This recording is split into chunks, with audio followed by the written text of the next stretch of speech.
bara ro'oon tokkitti aannaniif dhamaraasu, bara 550 gatii tokko baasu, bara boolla mixiitiin simbirri lafalitti, bara jaamaa fi argaan dhaabbiin jiraa walqixxe. Harree irra ta'anii fardaaf gaangee harkisu, dubbiin diina ta'anii dubbachuu callisu. Garuu eeyyeen garuu gaaffii callisanii fi callisee naman dhiisu, waadee gubee cincessa garaan naman ciisu. Dafqa keessan xuruursaa rakkachaa jiraattanii, ifatamaa qoncolamaa taggoo hirattanii, osoo afaan qabdanuu aarii keessan liqimsaa, kaayyoo keessaniif jecha maqaa of dhidhimsaa, kufaa ka'aa bu'aa ba'aa, meeqan keessattu fayyaa dhabe jirana, garaatu nama daa hin dubbadhu barana. Meeqatu maatii quubse, meeqatu hollaa quubse, meeqatu lammii quubse, kan amma hidhaatti ofiif beelatti hafe. Taa'uuf taa'icha dhabdan, dhaabbachuuf dhaabbii dhabdan, ciisuuf ciisichan qabdan, isin warri kaleessa maatiif kasootaan ammaatiin garaarra.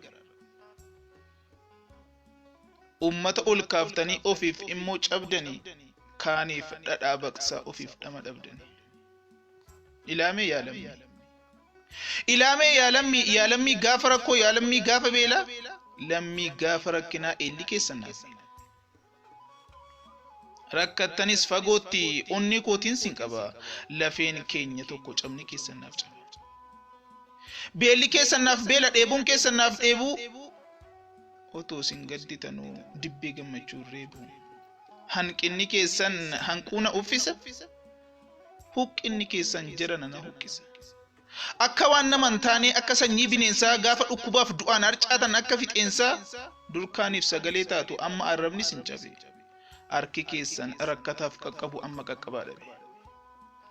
Qilleensa tola rabbii qulqulluu dhorkatamaa kan ittiin hargantanu, hidhaa keessatti qoomuun argamtanu. Duraan gaafa rakkinaa sintu nuuf furmaata, sintu nuuf owwaata. Amma immoo hidhamtanii hidhaa akka malee sintu achiiwwatu waata. Beelaaf dheebuun qabu mar'imaan sin gogsee, qaba akkamiitu golatti sin dhokse. Daa'imni xiqqaaf guddaan kan dhiiraaf dubartiin mana hidhaa teessan, maalimee kana jedhaa dubbadhaa badii keessan. Badiin keessan haamileedha, haamilee hojiif jecha galaanaaf gammoojjii keessa qaxxaamuree kaayyoof aggaammatu. Moo humna keessani kan jijjiiramaaf jecha du'ee ka'ee hojjetu. Ejjannoo jabinaa rakkina ittiin doomsitan, of maatii biyya itti ga'oomsitan. Kanaa badiin keessan. Otuu beelaa tanuu beela keessan obsaa, osoo horkitanuu dafqa keessan cobsaa, ka'i jennaan ka'aa, taa'i jennaan ta'aa. Danfa keessan ofitti kuttanii darbachaa, dadhabdanus kaayyoo keessan sana yaadachaa. Hojjechuudha kan isin balleessitan jarana, gugguuftanii buluu keessantu rakkoo kana. Osoo kolfuu feetanuu otoon kolfin teessanii, otoo gammaduu feetanuu gammaduuf hin geessanii. Gaafa ayyaanaatu sin hojiidhaaf fiigdu, qoraattii jireenyaatiin waraanamaa dhiigdu. Ol ergamaa gada ergamaa cuqaafamaa raafamaa, kunis sin waama, sunis sin waama, jidduutti dhamaafamaa, waamee qadhiiftanii hireef baatan biyyaa. Asiin yaada achiin sagalee hojiiti sammuutu siniyya. Otuu abbaa qabdanuu, otuu haadha qabdanuu nama ilmoo koo siniin jedhu dhabdanii, obbolaa firaaf ollaa qabaataa buqquu gadi cabdi. Dachee ormaa keessatti lafeen qircachaa, kasooyyuu hin qabdanuu raftanu bibirreechaa. Otuu gadi hin ciisin utaaltanii kaatu, biyyaa ba'uu keessaniifuu manni yaadaa taatu.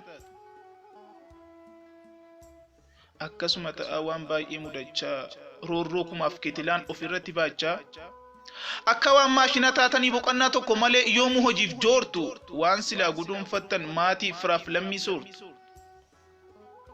Hojjettanii jijjiiramuuf kufaa ka'aa kaachuun, dafqa namaa dhiiftanii humna ofiin nyaachuun, qoomoorraa harcaasanii rakkoo ofiif baachuun, hiixachuun, arjoomuun, nyaachisuun, laachuun, rakkataaf abbaa ta'uun, kan dhibameef ga'uun, lammiidhaaf ta'uun bu'uura lafee dugdaa, kaaniif cooma qaltu keessan biyya ormaatu dafqaaf dhiiga dhuga.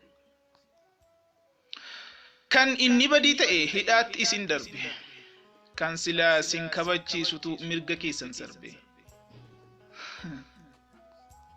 Daa'imni coollagee haadha armi gu'e, xiqqaaf guddaan meeqatu harca'ee mee hammamtu du'e.